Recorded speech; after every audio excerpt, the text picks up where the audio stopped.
வணக்கம். சமூக விரோதிகளின் கூடாரமாக மாறியுள்ள செங்கம் அரசு ஆண்கள் மேல்நிலைப்பள்ளி. மது பாட்டில்கள் உடைக்கப்பட்டும் ஆங்காங்கே வீசப்பட்டு கிடக்கும் அவல நிலை. மாவட்ட நிர்வாகம் உரிய நடவடிக்கை எடுக்க பெற்றோர்கள் மற்றும் சமூக ஆர்வலர்கள் எதிர்பார்ப்பு.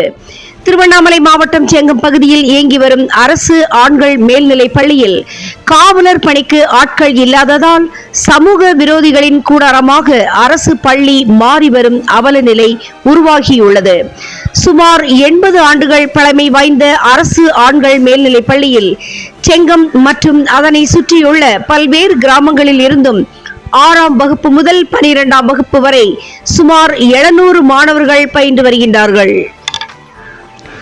இந்த நிலையில் அரசு பள்ளியில் பாதுகாப்பு பணியில் ஈடுபட காவலர்கள் இல்லாததால் மது பிரியர்களின் கூடமாக அரசு பள்ளி மாறியுள்ள அவல நிலை ஏற்பட்டுள்ளது. இரவு மற்றும் விடுமுறை நாட்களில் மது பிரியர்களின் அட்டகாசம் நாளுக்கு நாள் அதிகரித்து பள்ளி வளாகம் என்றும் பாராமல் மது பிரியர்கள் மதுபானங்களை அருந்திவிட்டு பாட்டில்களை பள்ளி வளாக நடைபாதையிலேயே உடைத்து செல்கின்ற அவல நிலை ஏற்பட்டுள்ளது.